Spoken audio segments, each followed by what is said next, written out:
बहुत समय पहले की बात है। एक छोटा सा गांव था। उस गांव में एक ब्राह्मण अपनी पत्नी और दो बेटियों के साथ रहता था। वह ब्राह्मण बहुत ही गरीब था। वह भिक्षा मांगकर अपना गुजारा किया करता था। उस ब्राह्मण ने जैसे तैसे करके अपनी दोनों बेटियों का विवाह तो कर दिया, परंतु गरीबी तो जैसे उनके भाग्य में लिखी हुई थी, उनका पीछा ही नहीं छोड़ रही थी। एक दिन की बात है, ब्राह्मणी ने अपने पति से कहा, हे स्वामी, मैं अपनी बेटी और जमाई को सावन मास में भोजन कराने के लिए बुलाना चाहती हूँ, इसलिए आप ज़्यादा भिक्षा लेकर आना।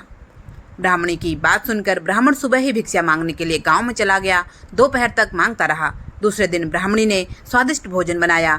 भोजन बनाने के बाद ब्राह्मणी अपनी रसोई से बाहर किसी काम के लिए चली गई। थोड़ी देर बाद जब वह ब्राह्मणी वापस आई तो उसने देखा कि उसकी सारी रोटियां गायब थी।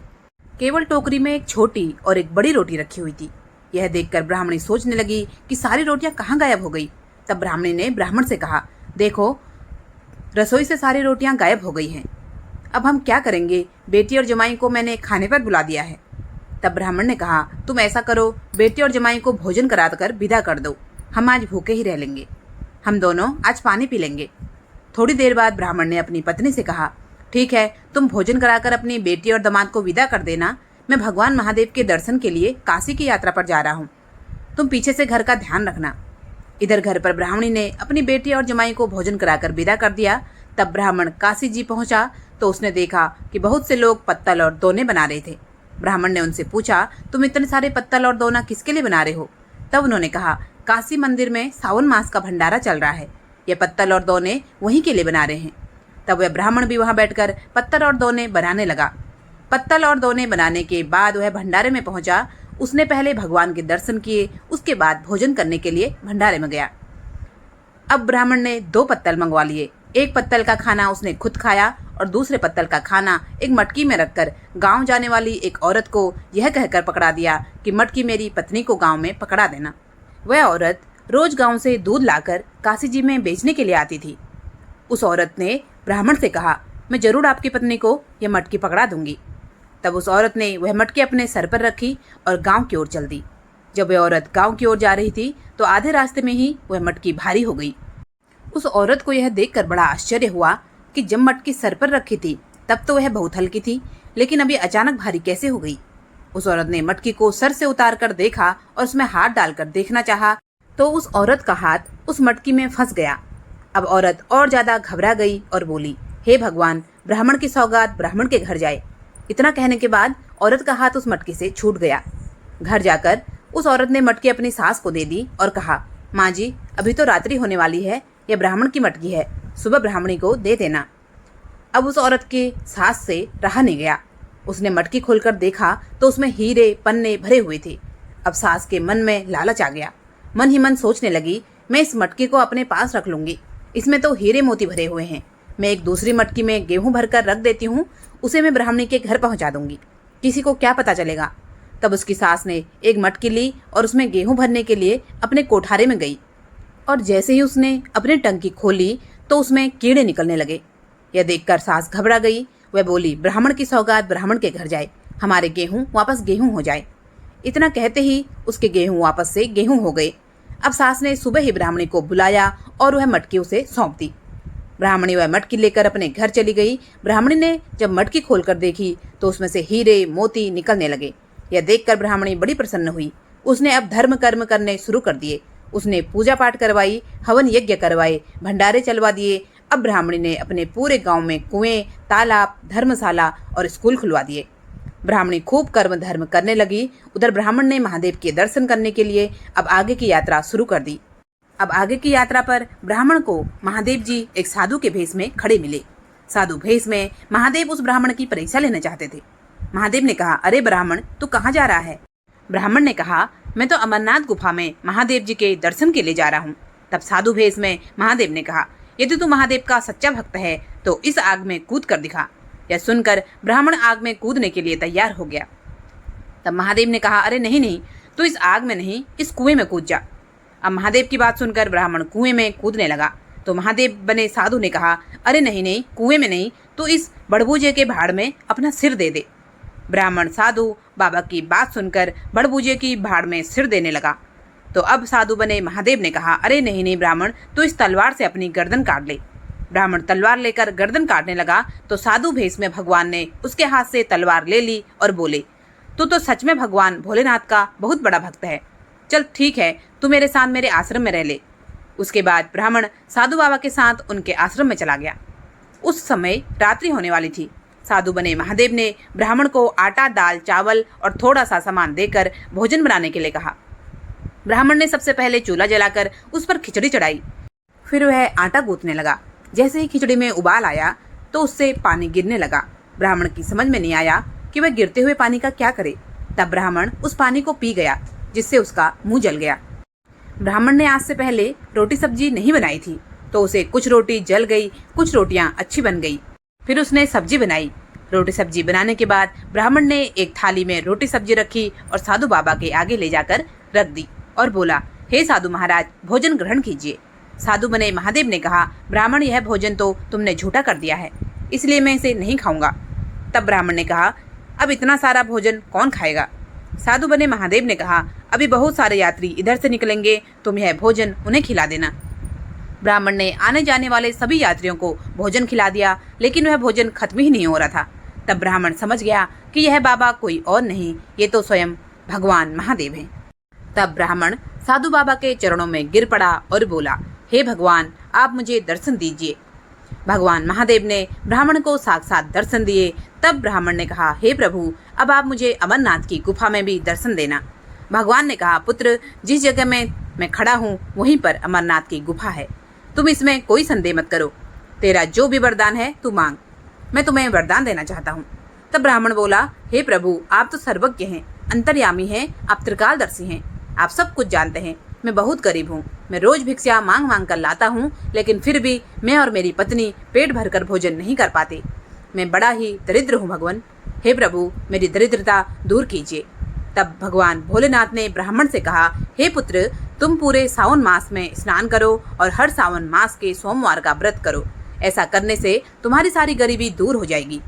और साथ ही भगवान भोलेनाथ ने ब्राह्मण को एक बटोई दी और कहा, पुत्र, यह बटोई तुम अपने साथ ले जाओ, तुम इसे जो भी चीज मांगोगे इसमें बनकर आ जाएगी। ब्राह्मण यह सुनकर बड़ा ही प्रसन्न हो गया और वह बटोई लेकर अपने घर की ओर चल दिया। रास्ते में उसे एक तालाब दिखाई दिया। ब्राह्मण तालाब में पानी पीने के लिए उतरा। जैसे ही उसने पानी पीने के लिए तालाब में हाथ डाला तो उसके हाथ में एक बेलपत्र आ गया। उस बेलपत्र को देखते ही ब्राह्मण को सावन मास के सोमवार की याद आ गई। उस दिन पहला सावन का सोमवार था। उसने वहीं पर बैठकर मिट्टी का अंगूठे के आकार जितना शिवलिंग बनाया और पूजा की। फिर वह सोचने लगा कि अब मैं सावन मास की कथा किसे सुनाऊं। वह इधर उधर देखने लगा। तभी उसे खेत में काम करता हुआ एक किसान दिखाई दिया। अब ब्राह्मण उसके पास गया और बोला, अरे भाई, मेरा आज सावन मास का व्रत है, क्या तुम मेरी कहानी सुनोगे? तब वह किसान बोला, अरे भाई, जब तक मैं तुम्हारी कहानी सुनूंगा तब तक तो मैं अपना बहुत सारा खेत जोत लूंगा या अपनी फसल का बहुत सारा काम कर लूंगा। मेरी फसल भी पक्की पकाई खड़ी हो रखी है, तो जा अपनी कहानी किसी और को सुना। यह सुनकर ब्राह्मण दुखी हो गया और वापस मुड़ गया। जैसे ही ब्राह्मण आगे जाने लगा, इधर उस किसान के खेत में आग लग गई। अब किसान समझ गया यह सब उस ब्राह्मण की कहानी न सुनने का दोष है, उसी का कारण है। यह किसान भागता हुआ उस ब्राह्मण के पास गया और बोला, अरे भाई, तुम्हारे सावन मास के सोमवार की कहानी मैं सुनना चाहता हूँ। ब्राह्मण ने फिर वहीं बैठकर उस किसान को सावन मास के सोमवार की कहानी सुनाई। जैसे ही कहानी पूरी हुई, किसान के खेत में आग पूरी तरह बुझ गई। उसकी फसल को कोई नुकसान भी नहीं हुआ। उसके बाद ब्राह्मण घर की ओर चल दिया। चलते चलते सावन मास का दूसरा सोमवार आ गया। स्नान करके उसने मिट्टी के अंगूठे के आकार जितना शिवलिंग बनाया और पूजा की। पूजा के बाद उसकी कहानी सुनने वाला उसे वहाँ कोई नहीं दिखाई दिया। तभी ब्राह्मण की नजर एक भेड़ बकरियां चलाने वाले गडरिये पर पड़ी। उसे वह गडरिया दिखाई दिया। तब ब्राह्मण उस गडरिये के पास गया और बोला, अरे भाई, आज मेरे सावन मास का दूसरे सोमवार का व्रत है, क्या तुम मेरे सावन मास के व्रत की महादेव की कहानी सुन लोगे? मेरे सोमवार व्रत की कहानी सुन लो भैया। तो डगरिया ने ब्राह्मण की बात सुनकर मना कर दिया। उसने कहा वह कहानी नहीं सुनेगा। ब्राह्मण यह सुनकर बड़ा दुखी हुआ और दुखी होकर वापस मुड़ा। जैसे ही ब्राह्मण मुड़ा तो गडरिये की सभी बकरियां बेहोश होकर गिरने लगी। अब यह देखकर गडरिया घबरा गया। वह घबराता हुआ भाग भाग कर ब्राह्मण के पास आया और बोला, अरे भैया, मैं तुम्हारे सावन मास की कहानी सुनने को तैयार हूँ। ब्राह्मण ने वहीं बैठकर उस गडरिये को सावन मास के सोमवार की पूरी कहानी सुनाई। जैसे ही कहानी पूरी हुई तो गडरिये की बकरियां भी खड़ी हो गई और चारा चरने लगी। उसके बाद ब्राह्मण वापस घर की ओर चल दिया। चलते चलते उसे एक गांव मिला। उस गांव में ब्राह्मण की दोनों बेटियों की शादी हुई थी, यानी उस गांव में ब्राह्मण की दोनों बेटियों का ससुराल था। ब्राह्मण की दोनों बेटियां थी। बड़ी बेटी अमीर घर में ब्याही थी और छोटी बेटी गरीब घर में शादी होकर आई थी। ब्राह्मण पहले अपनी अमीर बेटी के पास गया और उसने कहा, बेटी, आज मेरा सावन मास के तीसरे सोमवार का व्रत है, तो मेरी कहानी सुन लो। लेकिन अमीर बेटी ने अपने बाप की कहानी सुनने से मना कर दिया और बोली, पिताजी, मेरे पास आपकी कहानी वहानी सुनने का समय नहीं है। यह सुनकर ब्राह्मण बहुत दुखी हुआ और दुखी होकर अपनी दूसरी छोटी बेटी, जो कि गरीब थी, उसके घर गया। छोटी बेटी के घर जब ब्राह्मण पहुंचा तो वह दरवाजे पर ही खड़ी थी, क्योंकि उसने बड़ी बेटी के घर से निकलते हुए अपने पिता को देख लिया था। अब जब बड़ी बेटी के घर से ब्राह्मण निकला तो उसके घर में चोरी हो गई और उनका सारा धन चुरा कर चोर ले गए। वे अपना दुख किसी को बताए उससे पहले ही उसके घर में आग लग गई। जब ब्राह्मण को इस बात का पता चला तो वह बहुत दुखी हुआ। इधर ब्राह्मण ने अपनी छोटी बेटी से कहा, बेटी, आज मेरे सावन मास के तीसरे सोमवार का व्रत है, तो मेरी कहानी सुन ले। छोटी बेटी अपने पिता से मिलकर बहुत खुश हुई। उसने अपने पिता का आदर सत्कार किया और कहा, पिताजी, मैं पूजन की सामग्री लेकर आती हूँ। छोटी बेटी पूजन की सामग्री लेकर आई तो ब्राह्मण ने वहीं पर बैठकर शिवलिंग की पूजा करी और श्रावण मास के सोमवार की कहानी अपनी छोटी बेटी को सुनाई। जैसे ही कहानी खत्म हुई, छोटी बेटी का घर अन्न धन के भंडार से भर गया। तब छोटी बेटी ने इसका राज अपने पिता से पूछा। तब ब्राह्मण ने अपनी छोटी बेटी से कहा, बेटी, यह सब कुछ सावन मास के सोमवार के व्रत और कहानी सुनने के पुण्य से हुआ है। उसके बाद ब्राह्मण फिर अपने घर की ओर चल दिया। जब वह वहां गया तो उसके गांव में बाग बगीचे लगे हुए थे। अब चौथा सोमवार भी आ गया। ब्राह्मण ने सावन के चौथे सोमवार पर गांव में भंडारा कराया, पूरे गांव को न्योता दिया। तब ब्राह्मण ने अपनी पत्नी को बटोई वाली पूरी बात बताई। तब ब्राह्मण और ब्राह्मणी दोनों तालाब पर गए, वहां पर अंगूठे के आकार जितना शिवलिंग बनाया और उसकी पूजा करी। फिर घर जाकर ब्राह्मण ने बटोई से तरह तरह के व्यंजन मांगे, जिससे कि पूरे गांव में भोजन का प्रसाद बांटा जा सके। भोजन पूरे गांव ने किया। प्रसाद इतना स्वादिष्ट था कि सभी प्रशंसा करे जा रहे थे। तब ब्राह्मण ने अपने गांव के राजा के लिए भी प्रसाद भिजवाया। राजा ने इतना स्वादिष्ट प्रसाद पहले कभी नहीं खाया था। उसने इसका राज पूछा तो सैनिकों ने बताया कि महाराज, ब्राह्मण के पास एक ऐसी बटोई है जिससे वह कुछ भी चीज मांगता है तो वह बनकर आ जाती है। राजा ने कहा, ऐसी बटोई तो महल में होनी चाहिए, उस ब्राह्मण के पास इसका क्या काम। तब राजा ने सैनिकों को आदेश दिया कि जाओ ब्राह्मण से बटोई लेकर आओ। तब सैनिक ब्राह्मण के पास गए और उसकी बटोई लेकर चले गए। अब बेचारा ब्राह्मण कुछ नहीं कर पाया। वह फूट फूट कर रोने लगा। राजा बटोई पाकर बहुत खुश हुआ। वह मन ही मन सोचने लगा, कल मैं पूरी नगरी को भोजन कराऊंगा। दूसरे दिन राजा ने पूरी नगरी को भोजन के लिए निमंत्रण दिया। राजा ने बटोई से व्यंजन मांगे, लेकिन बटोई में से खाना बनकर नहीं आया। जब राजा ने यह देखा तो उसे बहुत गुस्सा आया। उसने ब्राह्मण को गिरफ्तार करने का आदेश दिया। जब सैनिक ब्राह्मण के घर उसे गिरफ्तार करने के लिए गए तो ब्राह्मण पहले से ही वहां से भाग चुका था, क्योंकि ब्राह्मण पहले से ही जानता था कि बटोई में से खाना बनकर नहीं आएगा और जरूर राजा को इस बात का पता चलेगा तो वह मुझे पकड़कर दंड देगा। इसीलिए ब्राह्मण पहले से ही वन में जाकर छुप गया। वन में जाने के बाद ब्राह्मण को भगवान भोले शंकर की याद आई। वह सोचने लगा कि मुझे महादेव से मदद मांगनी चाहिए। इस तरह ब्राह्मण महादेव को ढूंढने के लिए निकल पड़ा। आगे जाने पर चलते चलते उसे रास्ते में एक नदी दिखाई दी। उस नदी ने ब्राह्मण से पूछा, अरे भाई, तुम कहाँ जा रहे हो। ब्राह्मण ने नदी से कहा, मैं महादेव जी से मिलने जा रहा हूँ। मैं उनसे मिलकर अपनी समस्या का निवारण पूछूंगा। नदी बोली, अगर महादेव तुम्हें मिल जाए तो तुम मेरी समस्या का भी निवारण पूछ लेना। ब्राह्मण ने कहा, जरूर पूछ लूंगा, लेकिन मुझे पूछना क्या है। नदी ने कहा, अरे भाई, मेरी नदी का पानी कोई भी नहीं पीता। कोई जीव, जानवर, पशु पक्षी, इंसान, कोई भी मेरी नदी का पानी नहीं पीता। अगर गलती से मेरी नदी का पानी पी लेता है तो उसकी तत्काल मृत्यु हो जाती है। मैंने ऐसे कौन से पाप किए हैं जिसकी मुझे यह सजा मिल रही है। तब ब्राह्मण ने कहा, मैं महादेव से जरूर पूछ लूंगा। फिर ब्राह्मण आगे जाने लगा, पर आगे जाने पर उसे एक आम का पेड़ मिला। उस आम के पेड़ में बहुत सारे कड़वे कसैले आम लगे थे। आम के पेड़ ने उस ब्राह्मण से पूछा, अरे भाई, तुम कहाँ जा रहे हो। मैं भगवान से मिलने जा रहा हूँ। आम का पेड़ बोला, अगर तुम्हें भगवान मिल जाए तो तुम मेरे दुख का भी निवारण पूछ लेना। उसके बाद ब्राह्मण आगे चल दिया। आगे चलने पर ब्राह्मण को एक स्त्री मिली जिसके सिर पर बोझ की एक गठरी पड़ी हुई थी। उस स्त्री ने ब्राह्मण से पूछा, भाई तुम कहाँ जा रहे हो? ब्राह्मण ने कहा, मैं भोलेनाथ से मिलने जा रहा हूँ और अपने दुखों का निवारण पूछने जा रहा हूँ।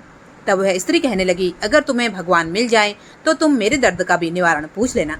देखो भाई, मेरे सिर पर बोझ की गठरी पड़ी है, मैं इस बोझ से दबी जा रही हूँ। तुम भोलेनाथ से मिलकर पूछना कि मेरा यह दर्द किस तरह से दूर होगा। फिर ब्राह्मण आगे चल दिया। अब चलते चलते आगे पहुंचा तो उसे एक घोड़ा मिला जिसकी पीठ पर बड़ा सा फोड़ा था। घोड़े ने ब्राह्मण से कहा, भाई तुम कहाँ जा रहे हो? तब ब्राह्मण ने फिर से वही कहा कि मैं भोलेनाथ से मिलने जा रहा हूँ, अपने दर्द का निवारण पूछने।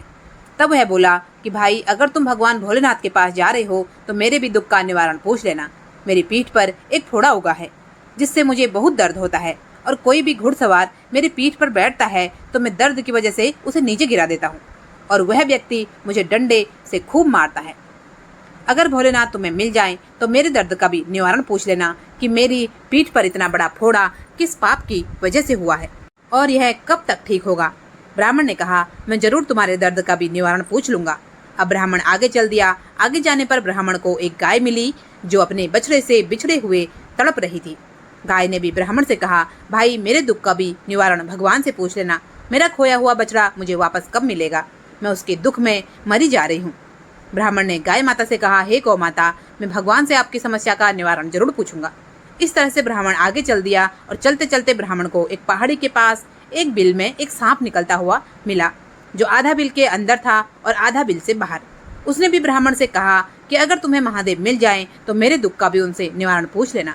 उनसे पूछना, मैं आधा बिल में फंसा हुआ हूँ, आधा अंदर आधा बाहर, मुझे कब मुक्ति मिलेगी? मैं बहुत ही बुजुर्ग हो चुका हूँ, मैं 100 साल का हूँ, मैं मुक्ति चाहता हूँ। देखो मैं चल भी नहीं सकता और ना ही हिल डुल सकता हूँ और ना ही मैं अपने लिए शिकार कर सकता हूँ।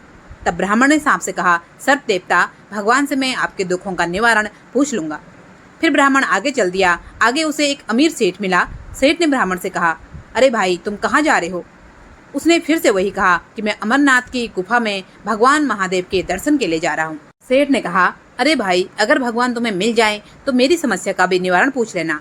मैं मकान की छत डलवा रहा हूँ। जब भी मकान की छत डलवाता हूँ तो पूरा मकान भर भरा कर गिर जाता है। मेरा मकान पूरा ही नहीं बन पा रहा। मैंने ऐसा क्या कसूर कर दिया जो मेरा मकान पूरा बन ही नहीं पा रहा? ब्राह्मण ने कहा, मैं जरूर महादेव से आपके दुख का भी निवारण पूछ लूंगा। ब्राह्मण फिर आगे चल दिया तो उसे एक पीपल के पेड़ के नीचे एक साधु महात्मा जी बैठे हुए मिले। साधु महात्मा ने ब्राह्मण से पूछा, अरे भाई तू कहाँ जा रहा है? ब्राह्मण ने कहा, मैं भगवान भोलेनाथ से मिलने जा रहा हूँ। तभी भगवान ने उसे साक्षात दर्शन दे दिए। अब ब्राह्मण भगवान भोलेनाथ के चरणों में गिर पड़ा और रोने लगा और बोला, हे भोलेनाथ, हे भगवान, आपने मुझे जो बटोई दी थी वह मेरे राजा ने छीन ली और मेरी बेटी का सारा धन चोर चुरा कर ले गए। उसके घर में आग लग गई है। हे भगवान, मेरे दुख को दूर कीजिए। भगवान ने ब्राह्मण से कहा, अरे पुत्र, वापस अपने घर जा। राजा खुद तुझे बटोई वापस करने आएगा और अपनी गलती की माफी भी मांगेगा और तेरी जो बड़ी बेटी है उसे सावन के सोमवार की कहानी सुना देना, सब ठीक हो जाएगा। तब ब्राह्मण ने रास्ते में मिले सभी दुखियों के दुख के निवारण पूछा। सबसे पहले ब्राह्मण ने नदी के बारे में पूछा। तब भगवान भोलेनाथ बोले कि वह नदी पूर्व जन्म में देवरानी जेठानी थी। कोई आपस की लड़ाई किया करती थी, इसीलिए इस जन्म में वह खारी नदी बनी। पुत्र, तुम उस नदी का पानी पी लेना। उस नदी के पानी अमृत के समान मीठा हो जाएगा। फिर ब्राह्मण ने आम के पेड़ के बारे में पूछा कि उसके फल सड़े गले और कसेले क्यों हैं। तब भगवान ने कहा, यह आम का पेड़ भी पूर्व जन्म के कर्मों का फल भोग रहा है। यह आम का पेड़ पूर्व जन्म में एक धनी सेठ था। यह किसी की भी मदद नहीं करता था, इसलिए इस जन्म में यह आम का पेड़ बन गया। उसके पेड़ में कड़वे और कसेले फल आते हैं। पुत्र, तू उस आम के पेड़ से एक आम तोड़कर खा लेना। उस पेड़ के सभी आम मिश्री के समान मीठे हो जाएंगे। फिर ब्राह्मण ने उस स्त्री की समस्या का निवारण पूछा। तब भगवान ने बताया कि वह भी अपने कर्मों का फल भोग रही है। यह पूर्व जन्म में खुद तो गर्म रोटी खाती थी और अपने सास ससुर और ननद को ठंडी रोटी खाने के लिए देती थी, इसलिए उसके सिर पर यह बोझ पड़ा है। पुत्र, तुम उसकी गठरी को हाथ लगा देना, उसका बोझ अपने आप हल्का हो जाएगा। फिर ब्राह्मण ने घोड़े के बारे में पूछा। तब भोलेनाथ ने कहा कि पुत्र, यह घोड़ा पूर्व जन्म में रणभूमि में अपने मालिक को मरने के लिए छोड़कर भाग गया था, इसीलिए इसकी पीठ पर फोड़ा हुआ है। तुम उस फोड़े पर अपना हाथ लगा देना और उस घोड़े की सवारी कर लेना, बस फिर सब ठीक हो जाएगा। फिर उस ब्राह्मण ने सांप के बारे में पूछा तो भगवान बोले, वह सांप पूर्व जन्म के पापों का फल भोग रहा है। ये लोगों की जमीन और गहने पर पैसे उधार दिया करता था। इस तरह इसने कई लोगों के गहने और जमीन हड़प ली थी। यह उसी की सजा भुगत रहा है। हे पुत्र, तू सांप को हाथ लगा देना, उसे मुक्ति मिल जाएगी। फिर ब्राह्मण ने अमीर सेठ के बारे में पूछा, जो बार बार मकान बनवा रहा था और उसकी छत डालते ही छत टूट जाती थी। तब भगवान बोले, हे पुत्र, ये इंसान भी अपने पूर्व जन्म के कर्मों का फल भोग रहा है। पूर्व जन्म में इसके पास धन की कोई कमी नहीं थी। इसके एक बेटा था और एक छोटा भाई। इसका छोटा भाई बहुत गरीब था। उस गरीब की एक लड़की थी। उसके पास बेटी का विवाह करने के लिए पैसे नहीं थे। छोटे भाई ने बड़े भाई से अपनी बेटी के विवाह के लिए पैसे मांगे, लेकिन इस बड़े भाई ने छोटे भाई की बेटी के विवाह के लिए पैसे नहीं दिए। इस पाप का फल वह भोग रहा है। पुत्र, तू अमीर सेठ से कहना कि वह किसी गरीब लड़की का विवाह करके उसे खूब सारा दान दहेज दे। अगर वह ऐसा करेगा तो उसका घर बन जाएगा और छत भी कभी नहीं टूटेगी। ब्राह्मण ने भगवान महादेव को प्रणाम किया और वह खुशी खुशी घर की ओर चल दिया। फिर रास्ते में उसे जो भी दुखियारे मिले उन सब की समस्या का निवारण किया। इस तरह सबके दुखों का निवारण करता हुआ वह अपने गांव की ओर चल दिया। उस रात्रि को महादेव ने उस गांव के राजा के सपने में दर्शन देकर कहा, हे राजन, तुमने ब्राह्मण की जो बटोई ली है उसे तुम सुबह होते ही वापस कर दो, क्योंकि वह बटोई मैंने उसे दी थी और वह मेरा परम भक्त है। वह हर साल सावन मास में स्नान करता है और सावन मास के हर सोमवार का व्रत करता है। अगर तुमने उसकी बटोई वापस नहीं करी तो मैं तुम्हारा सर्वनाश कर दूंगा, तुम्हारा राज्य, सुख, वैभव सब नष्ट कर दूंगा। सुबह होते ही राजा ने अपने सपने वाली बात अपनी पत्नी को बताई तो राजा की रानी ने कहा कि ब्राह्मण को उसकी बटोई वापस कर दो। उसे तो सावन मास के स्नान और सावन मास के सोमवार के व्रत का फल मिला है जो भगवान महादेव ने उसे दिया है। आप उसकी बटोई उसे वापस कर दीजिए। तब राजा ने सिपाहियों को भेजकर उसकी बटोई वापस कर दी और साथ ही 100 स्वर्ण मुद्राएं भी दिए और अपनी गलती की क्षमा भी मांगी। इस तरह पूरा सावन बीत चुका था। ब्राह्मण ने पूरे सावन मास में स्नान किया और सावन के 4 सोमवार के व्रत किए। ब्राह्मण ने सावन मास के व्रत और स्नान का उद्यापन करने के लिए पूरे गांव को भोजन पर बुलाया, साथ ही अपनी दोनों बेटियों और जमाइयों को भी बुलाया। तब ब्राह्मण ने ब्राह्मणी से अपने दोनों बेटियों और जमाइयों को शिव जी का पूजन करवाने के लिए कहा और उसके बाद ब्राह्मण ने बटोई में से स्वादिष्ट व्यंजन मांगे और अपनी बेटी और जमाई के साथ उसने पूरे गांव को भोजन कराया और खूब दान पुण्य किया। ब्राह्मण ने अपनी बेटी और जमाई को जब विदा किया तो उन्हें खूब सारा धन दौलत दिया। बड़ी बेटी जब वापस अपने घर गई तो पहले जो घर में आग लगी थी, जो सामान जला था, वो सभी पहले जैसा हो गया। जो धन चोर चुरा कर ले गए थे वह धन भी वापस रखा हुआ मिला। तो हे शंकर भगवान, हे भोलेनाथ, जैसे सावन मास की स्नान और सोमवार व्रत का फल आपने ब्राह्मण और ब्राह्मणी को दिया, ऐसे ही जो यह कथा सुन रहे हैं उनको भी ब्राह्मण की जैसे ही अपना आशीर्वाद देना, उनकी भी सभी मनोकामनाएं पूरी करना, उनके भी पाप और दोषों का हरण करना। दोस्तों, अगर यह कहानी आपको पसंद आई हो तो चैनल को सब्सक्राइब जरूर कर लेना, वीडियो को लाइक करना, शेयर करके कमेंट बॉक्स में हर हर महादेव जरूर लिखना। आपका बहुत बहुत धन्यवाद। हर हर महादेव। जय जय श्री राम।